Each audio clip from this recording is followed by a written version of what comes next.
Good afternoon, everyone. Bob Bruner from Purdue Extension here, and today I would like to talk to you a little bit about how to manage your landscape to promote deer.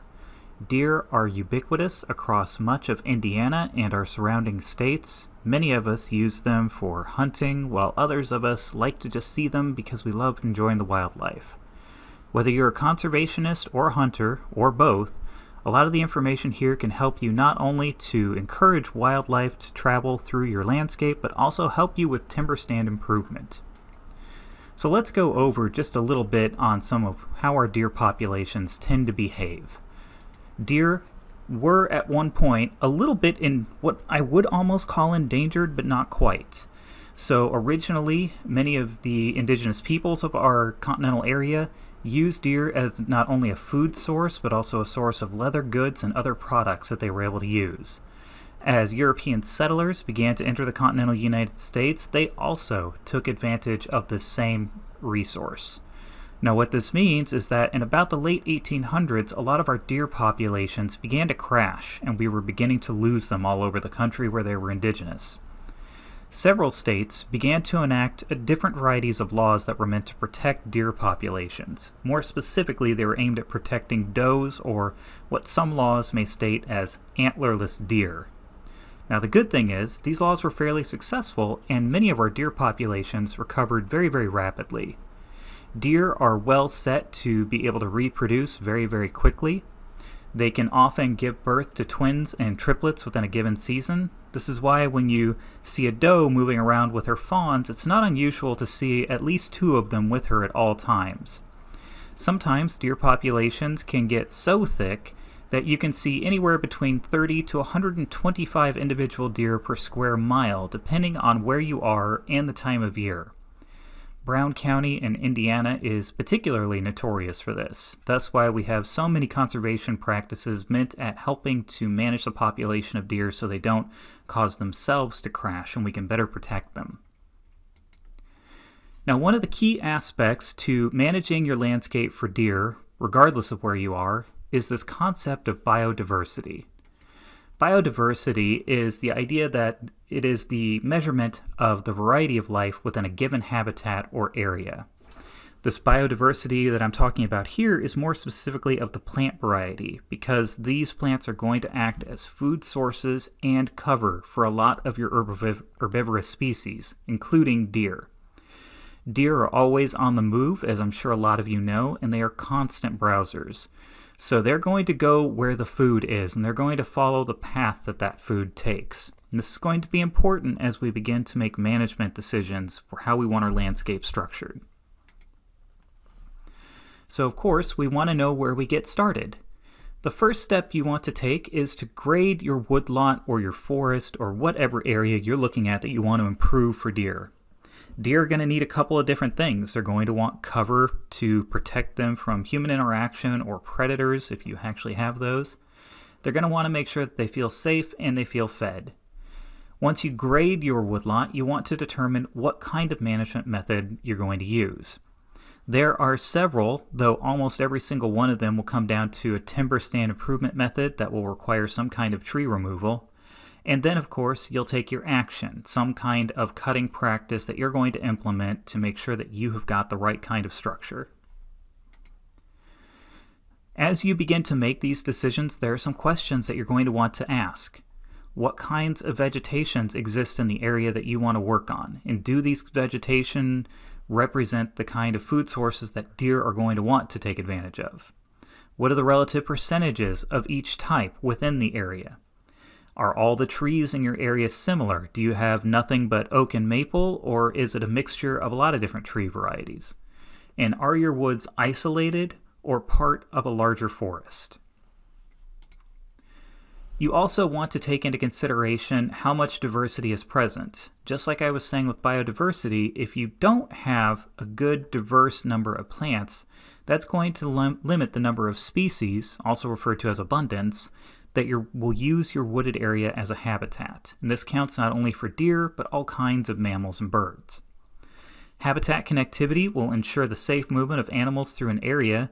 While it is not uncommon to see deer crossing roads, crossing farm fields, and all sorts of other areas, If they have a pathway that they feel like they can use for cover, like a nice thick wooded area, they're going to prefer those pathways. This will help limit their interactions with humans while still giving them a safe place to exist and to continue to populate the area. And of course, are the food species present going to be a good source of forage for them? Deer can eat a lot of different things. They can even eat poison ivy, but some plants they are going to just prefer over others, and they may selectively choose their habitats based on better food sources. So you're going to want to get to work identifying what is present and what is not. Now let's just compare a couple of different types of forests real quick. So what we're looking at here is a pine forest, and you can see that it's got some open areas where there could be pathways for animals to move through, but let's take a closer look at what we have here. The entire forest floor is completely covered in shed needles, and you can't see any kind of vegetation at all really poking up. You can see a few spots where there may be a few plants that are trying to survive, but what I would say looking at this is there is very, very limited forage here throughout this entire area. You can see that in the background some of the trees still have some greenery on them, and looking at the thickness of all of the trees in the image, I would say it's safe to guess that most likely it's a fairly thick canopy, which isn't allowing a whole lot of sunlight in. So if we just add up our observations here, we could see that there's no understory vegetation, and the ground, like I said, was completely covered in needles. I wouldn't expect a whole lot of sun exposure on the forest floor, which means that understory vegetation isn't going to get the chance to be able to grow. And I don't see any worn pathways through there. All you see are needles, which means that most likely there's not a whole lot of wildlife that's moving through that area. So while you've got a lot of trees here, you don't have a whole lot of wildlife that's going to exist. Let's juxtapose that against this image. Here we have a really nice looking forested area. The deadfall is going to represent opportunities for harborage where wildlife can find cover. You can see that there is developing understory vegetation, and some of the lower tree branches are bearing leaves. Most likely there are also saplings, and you can see at least one of those in the background, that are going to provide additional forage. Also, you can see the sunlight. Sunlight is coming into contact with the forest floor, which means that there's going to be plenty of opportunities for vegetation to develop. And I kind of sum this up right here. What this is really going to equate is that you have higher diversity, you have more sunlight, and you have more potential for wildlife harborage. So you're going to get wildlife and deer moving through this area, getting food, and finding that this is a great place to be. So a few questions to ask as you begin to take all this into consideration. Are your trees mainly old growth with a closed canopy? Wildlife management and timber stand improvement pretty much always come down to how much sunlight is getting through the trees. Is the understory bare? If it's bare, that means that most likely the answer to the first question is no, there's not much sunlight and it is primarily closed canopy. Are oaks lacking in the under or overstory? Oaks act as a great source of forage, their acorns included, so they're going to be one of the number one trees you're going to want to look for. And are invasive plants common?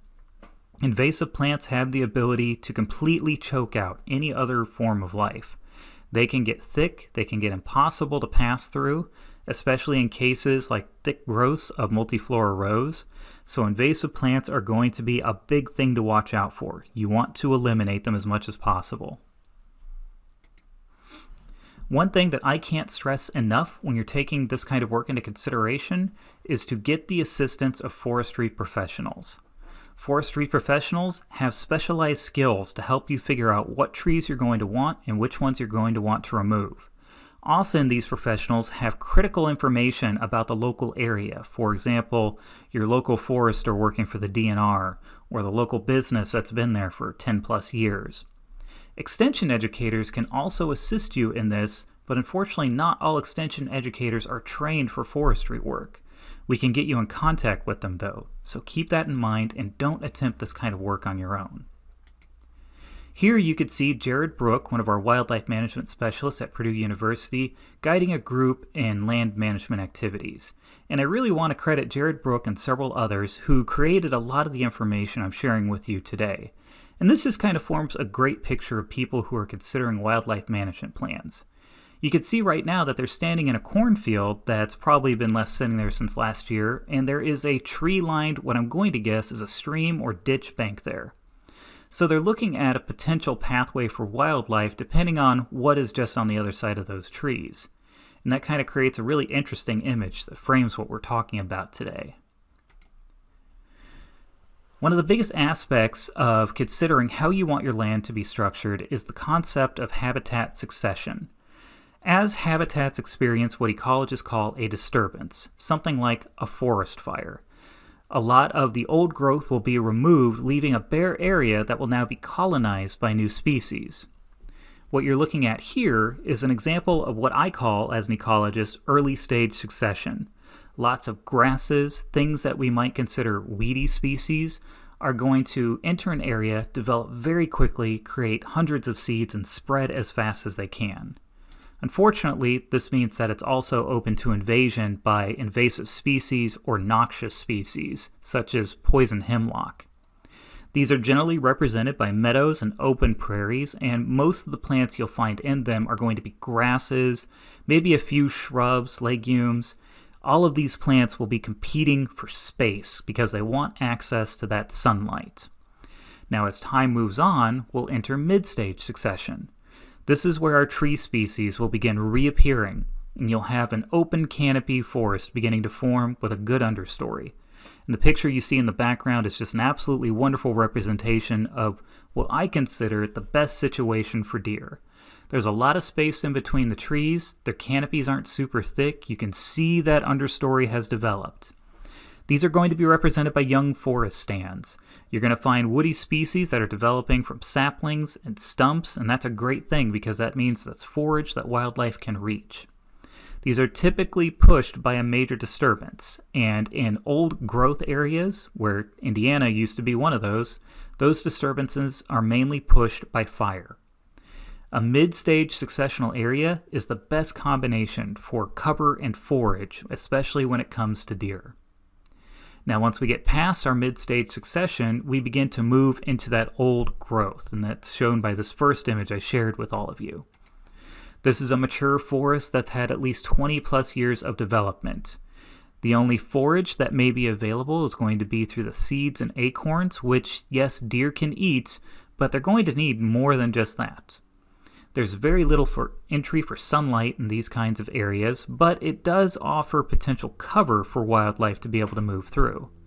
If you're at a late-stage successional forest, or a mature growth forest, this is not a lost cause. It just means the area needs a little work so you can restart the succession engine and get back to that young forest stand that you're looking for. What it all comes down to is what I talked about a little bit before, timber stand improvement. All of your activities are going to basically be timber stand improvement when you're trying to enhance wildlife that uses forested areas. This is usually split into two different kinds of activities with a lot of options underneath them. I'm going to talk about a few of those. Our two activities are going to be even age forest regeneration or uneven age forest regeneration. I'm going to also preface what I'm going to talk about here with the fact that there is no one way that's going to suit every stand or every property you're on. It's going to depend on what you and your forester feel is going to be best and what's going to suit your needs. So let's start with some even age forest regeneration. I'm going to talk about two examples of this. Even age forest regeneration's ultimate goal is to create a forest that is all of one single age class. You can do this through clear cutting or shelter wood cutting. Now with clear cutting, this is an example of you are completely clearing an area of all existing trees, and this image really shows what that's going to look like. But it's important to keep something in mind. People often confuse clear cutting for landscape clearing. When you do clear cutting, you are intending to do tree regeneration. You are not eliminating all of the trees out of the area. You're wanting to restart that succession engine and get that rolling again. This activity is going to support the best thing for shade-intolerant trees and other species, which a lot of our oak are, and it's going to allow you to select particular species of trees that you can replant in those areas. So again, I'm going to emphasize This is not intended for you to clear a space and kill all life within it. This is intended to get those trees to regenerate. Keep that natural succession movement going. Shelter wood cutting is a little bit different. It does do some clearing, but it only clears about 40 to 60% of the overstory trees. Oftentimes, people who do this will leave the oaks and the hickory as a source of shade and future forage for any species that are going to be moving through.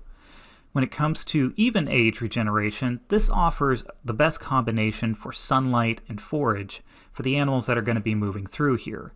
And it's still going to allow you to keep a good chunk of your forest in existence, so that way you're not losing everything out of your landscape and you're still getting that regeneration to go forward. Now, uneven age forest regeneration is a little bit different. This one can be a little bit more selective. What we do here is one option is our single tree selection. This is where you or your forester are walking through your woods and you are choosing individual trees to harvest at certain places throughout your forest to break open that canopy. Now, the benefits of this is it creates the least amount of disturbance to the forested area. You could cut the tree, let it fall, leave it there, and it's going to become cover and harborage for lots of different animals, and it's going to start allowing sunlight to peek through. However, it generally promotes more shade-tolerant species, which don't necessarily match up with what we want for deer, but it does allow you to preserve a lot of your forest, and you can take a very measured pace as you move forward with your planning to see what's going to work and what won't. Group selection is our other option under uneven age forest regeneration. This works a little bit like single selection, except like the name says, we're removing a larger number of trees. It's going to resemble shelter wood cutting a little bit more. You're going to remove trees in 1 to 2 acre blocks throughout your wooded area. Just think of you're creating this nice little forest glade where there's sunlight coming through and allowing more and different species to begin to develop. This means that it's going to increase your forage development in an area, and research has shown that it can produce as much as 300 to 500 pounds of forage per acre. So this is probably one of your best options if you're considering an uneven age forest regeneration method. Alright, so let's summarize what we've talked about. There are a lot of options that exist to manage woodlots to provide forage for your deer, and no one of these methods is going to work for everyone. This really is a discussion that's going to be best with you, your forester, and maybe your extension educator to help you find what is going to work the best for you. A lot of these clearing methods are going to offer you different kinds of options. If you engage a forester, you could also potentially sell the timber that you're creating and make a little bit of money off of it for yourself too. This enhancement activity is not just going to work for deer, it's going to work for all kinds of different wildlife. And we can see during the pandemic that the lack of human activity has actually encouraged lots of different kinds of wildlife to suddenly re-enter different areas. So as you do these things, you may get a lot of different benefits and see some things that you may never have seen before. Okay, with that everybody, I have left my contact information on this last slide here. Feel free to contact me anytime. I'm more than happy to help you with any questions you may have about this. I've also included a link to our Purdue Ed Store, which has publications on white-tailed deer and many other species that you might find interesting, and our Purdue Plant and Pest Diagnostic Lab, who can help you diagnose issues with plants, trees, and all kinds of other issues. And with that, I want to thank you guys for your time and wish you a good day.